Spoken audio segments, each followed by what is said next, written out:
नमस्कार दोस्तों, मैं हूं दिनेश के वोरा। स्वागत है आपका न्यूज टाइम एसएस न्यूज के इस लाइव अंक में। दोस्तों, 300 साल पहले का यूरोप अगर आपको नहीं याद है तो मैं याद दिला देता हूं आपको। अंधकार में डूबा हुआ, कैथोलिक्स वर्सेस प्रोटेस्टेंट्स और इतनी ज्यादा कट्टरवादिता। अगर आप उस युग में यूरोप की कहानियां पढ़ें तो आप पाएंगे कि यूरोप किस कदर कट्टरवादिता में, अंधकार में, अंधविश्वासों में डूबा हुआ था। और फिर एक दिन एक उजाले की किरण आती करीब 300 साल पहले, और वो सारा का सारा यूरोप विज्ञान की ओर मुड़ जाता है। और जैसे ही उसके कदम विज्ञान की ओर मुड़ते हैं, वैसे ही पूरी दुनिया में उजाला हो जाता है। आज जो हमारा जीवन इतना बेहतर है, हमारे पास सब कुछ है। बिजली है, पाइप वाटर है, हमारे पास बल्ब है, ट्यूबलाइट है, पंखा है, एयर कंडीशनर्स हैं, ट्रेन्स हैं, मोबाइल्स हैं, बसेस हैं, मोटर कार्स हैं, सड़कें हैं। और दुनिया जहान की जितनी जो टेक्नोलॉजी ओरिएंटेड चीजें हैं, इलेक्ट्रिकल चीजें हैं, इलेक्ट्रॉनिक्स की चीजें हैं, या इनोवेशन की चीजें हैं, इवन एक बाइसिकल भी देखा जाए तो वहीं से आई। तो ये सब उसी विज्ञान के चमत्कार थे। हमारी बिल्डिंगों को बचाने के लिए जो लाइटनिंग कंडक्टर्स हैं, वो भी वहां से आए। तो विज्ञान ने हमको सब कुछ दिया, हमारी जिंदगी को रोशन किया। बदकिस्मती, यूरोप ने जब अपने आप को 300 साल पहले उस अंधेरे से बाहर निकल के विज्ञान की ओर कदम रखा, और हम 10 साल पहले हमने उसी युग में वापस प्रवेश किया जहां पर वो अंधकार था। हम धर्म के उस अंधकार में वापस जा रहे हैं जहां से हमें बाहर निकलने की जरूरत थी। और बदकिस्मती ये कि हम धर्म का प्रचार प्रसार, उसकी धर्मांधता, उसकी कट्टरवादिता को फैलाने में हम उस तकनीक का उपयोग कर रहे हैं जो वेस्टर्न वर्ल्ड ने हमको दी। हमने उस वेस्टर्न वर्ल्ड की तकनीकों को अपना लिया, कट्टरवादिता को, एक तरह से कहा जाए तो धर्मांधता को फैलाने के लिए। हम उनके प्रति शुक्रगुजार नहीं होते और हम कहते कि हमारे पास तो देखिए पुष्पक विमान था, लेकिन आजकल आपके पुष्पक विमान बोइंग और एयरबस बनाते हैं, हम नहीं बनाते हैं। आज इसी विषयों पर कि भारत में धर्म और राष्ट्रवाद, अब इसका जहर इतना गहरा चुका है। बहुत सारे लोग कहते हैं कि चंद लोगों में, इस चंद में नहीं है।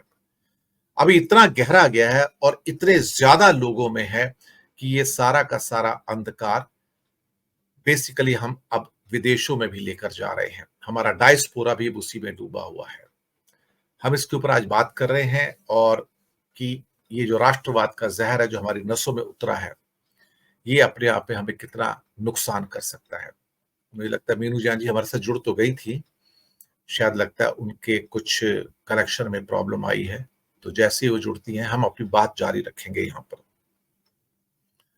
दरअसल बहुत सारी चीजें ऐसी घटी हैं पिछले कुछ सालों में, जहां पर हम एक सेकुलर सोच या एक वैज्ञानिक सोच की बात करते हैं, जीवन में आगे बढ़ने की बात करते हैं, खासतौर से इस विषय के अंदर कि विज्ञान ही हमारे जीवन के अंदर रोशनी ला सकता है। पर कहीं ना कहीं ऐसा हुआ है कि हम इस युग के अंदर पढ़े लिखे लोग, वैज्ञानिक, टेक्नोक्रेट, मैनेजमेंट एक्सपर्ट्स, बड़े बड़े शिक्षक, बहुत बड़े बड़े विद्वान पढ़े लिखे लोग, space scientist, atomic energy scientist, या फिर जिनको हम इस दुनिया में बड़े विद्वान मानते हैं, आज जब वो धर्मांधता के अंदर डूबकर बातें करते हैं और सुबह से लेकर शाम तक हिंदू धर्म की बात करते हैं, तो मुझे लगता है कि हम क्या वापस से उस अंधकार वाले युग में पहुंच गए हैं। वो अंधकार वाला युग जो कि 300 साल पहले यूरोप में था, जब वो लोग कट्टरवादिता के अंदर थे। अब हमें वो राष्ट्रवाद का जहर पिलाया जाता है प्रतिदिन। मुझे याद है गुरुदेव रविंद्रनाथ टैगोर, उनके शब्द याद हैं मुझे। वो कहते थे, राष्ट्रवाद से बड़ी बुरी कोई चीज हो ही नहीं सकती है। दुनिया में अगर कोई सबसे बड़ा वाद है तो वो मानवतावाद है। इसी मानवतावाद के प्रेमी तो गांधी जी भी थे। इसी मानवतावाद को तो विवेकानंद ने फैलाया। इसी मानवतावाद को बुद्ध और महावीर आगे लेके चले। इसी मानवतावाद को आगे लेकर गुरु नानक लेके चले। और ना जाने अनगिनत हमारे जितने संत हैं जिन्होंने मानवतावाद की बात की, हमने उसको छोड़कर हमने वो राष्ट्रवाद अपनाया जो लोगों के अंदर कट्टरता और धर्मांधता पैदा करता है। कभी कभी सोचता हूं कि हम कहां से चले थे और हम कहां पहुंच गए। दुनिया में कुछ दशक पहले जब इस्लाम की वहाबी धारा आई थी जो सऊदी से निकलती थी और वो कट्टरपन निकलता है वहां से, तो दुनिया उससे त्रस्त हो गई थी, क्योंकि वहीं से फिर वो जो कट्टरपन था वहाबी, जो सुन्नी मुसलमानों का जो कट्टरपन होता है, वहां से जो एक तरह से धर्मांधता निकली, जिसमें से फिर आईसिस निकलता है, अलकायदा निकलता है, तालिबान निकलता है। अब धीरे धीरे वहां भी एक तरह से सेकुलर कैरेक्टर वापस आना शुरू हुआ। ईरान को भी महसूस हुआ कि हाँ, जो मैं कर रहा हूं गलत है। सऊदी को महसूस हुआ कि गलत है।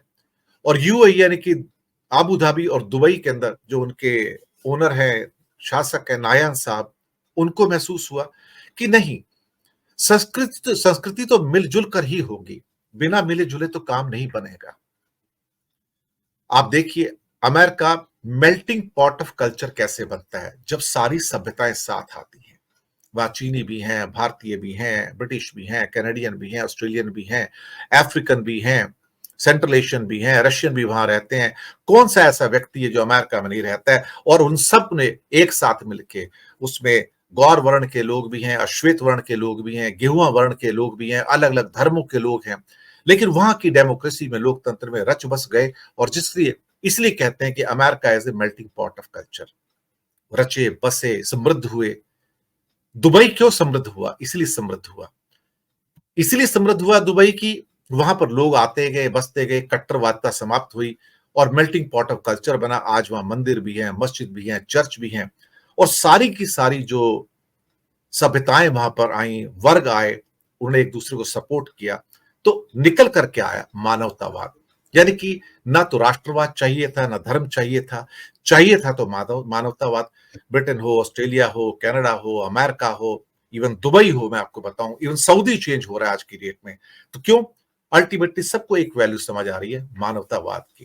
लेकिन भारत के अंदर धर्म और राष्ट्रवाद का जहर अब अंदर चला गया है। शायद दुनिया ने जहां कट्टरवाद छोड़ा था, हम फिर वहां वापस पहुंच गए। मीनू जैन जी वापस जुड़ गई हैं हमारे साथ में, आपका बहुत बहुत स्वागत है। बीच में आपका शायद कनेक्शन चला गया था, नेटवर्क गया था, तो तब तक मेरी स्पीच चालू थी, इसके अंदर मैं बात कर ही रहा था दर्शकों से, क्योंकि कहते हैं ना, शो मस्ट गो ऑन। तो धन्यवाद मीनू जैन जी। सब्जेक्ट तो वही है, धर्म और राष्ट्रवाद। अल्टीमेटली हम यहां से कैसे निकलेंगे? और कहते हैं जब ये अफीम गहरी उतर जाती है तो फिर ये कई दशकों तक बाहर नहीं निकलती है। बहुत बड़ा वक्त लगता है इसको नसों से बाहर निकलने में, इसका नशा नहीं उतरता है, और जब तक होश आता है तब तक सभ्यताओं की बर्बादी पूरी हो चुकी होती है। मीनू जैन जी। जी, जी, शुक्रिया दिनेश जी। मैं माफ़ी चाहूँगी, पावर कोई सप्लाई बात नहीं, डिसरप्शन की वजह से मैं थोड़ा बीच में डिसरप्शन हुआ, उसके लिए बहुत कोई आपसे माफ़ी कोई की बात नहीं। जी। गुज़ारिश है। देखिए, मेरा ये कहना है, आपने जो धर्म आपका जो शीर्षक है, मेरा ये कहना है कि धर्म या धार्मिकता अगर वो धर्मांधता में ना बदले, तो शायद इतनी बुरी चीज़ नहीं है। देखिए, धर्म हर व्यक्ति को नैतिकता सिखाता है, उसमें कोई भी नागरिक हो, अगर वो अपने धर्म का पालन करे और उसकी शिक्षाओं को सही रूप से पालन करे, तो धर्म एक नैतिकता का पाठ पढ़ाता है, ईमानदारी का पाठ पढ़ाता है, और वो किसी भी राष्ट्र की उन्नति में मुझे लगता है कि ये एक फैक्टर ज़रूरी है, नागरिकों के अंदर होना। लेकिन अगर धर्मांधता में आप कन्वर्ट हो जाएँ या आप कट्टरता में कन्वर्ट हो जाएँ, तो फिर उसके खामियाज़े जो आपने अपने इंट्रो में भी बताया कि वो यूरोप ने भी भुगता, और दुनिया के जिन-जिन देशों में इस तरह की धार्मिक कट्टरता ने उग्र स्वरूप धारण किया, वो विनाश की ओर ले गई और पतन की तरफ ले गई। इसका सबसे ताज़ा उदाहरण या नज़दीक उदाहरण तो हमारा पड़ोसी है, जो बना ही धर्म के आधार पे था, और उसमें दिनों-दिन कट्टरता बढ़ती चली गई, और जो जिया-उल हक के समय में जो कट्टरता वहाँ अपने चरम स्वरूप पे पहुँची, तो उससे आज तक उबर नहीं पाया है। मतलब एक तरीके से खत्म हो गया है। पाकिस्तान नामक स्टेट एग्जिस्ट कर रहा है जियोग्राफिकली, बट आप अंदर जाइए तो समस्याओं से घिरा हुआ है। उनकी अर्थव्यवस्था, उनका जो सामाजिक ताना-बाना है, वो एक तहस-नहस हो चुका है। हर वक़्त आतंकवाद का खतरा है, हिंसा का खतरा है, कहाँ बम फट जाएँ, कहाँ कुछ उग्र स्वरूप ले ले हिंसा, वहां कोई इस चीज का भरोसा नहीं है, लोग वहां परेशान हैं अपने जीवन से।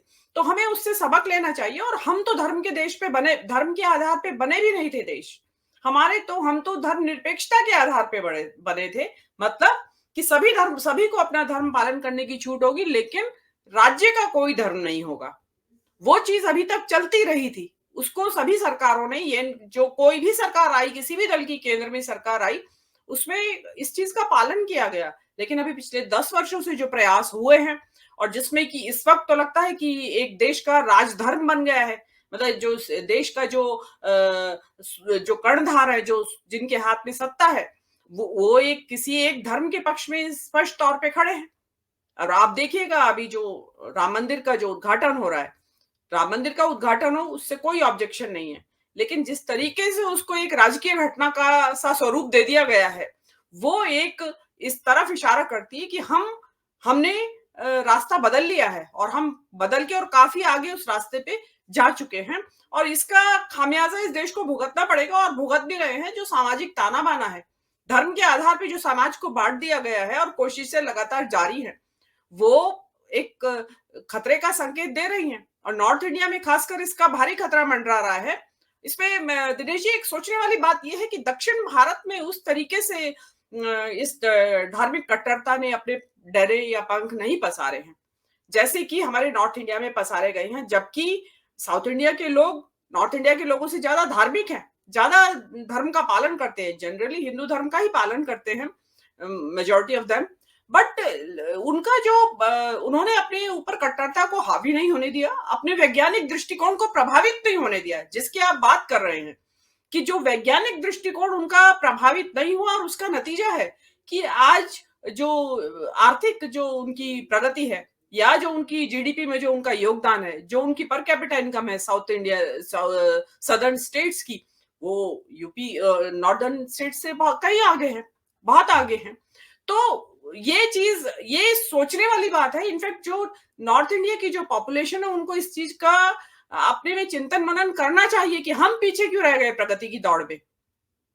लेकिन अभी क्या है कि उनको डोज, जो आपने कहा कि जो अगर साधन भी आए हैं तकनीक के, उसमें व्हाट्सएप ले लीजिए या सोशल मीडिया प्लेटफॉर्म कोई भी ले लीजिए, उनका उपयोग इसीलिए किया जा रहा है, या दुरुपयोग कहेंगे, कि धार्मिक कट्टरता को बढ़ाने में या धर्म के आधार पे समाज को बांटने में किया जा रहा है, जो इस देश की सेहत के लिए एक बहुत ही खतरनाक और बहुत ही घातक साबित होगा नियर फ्यूचर में। जी दिनेश जी। आप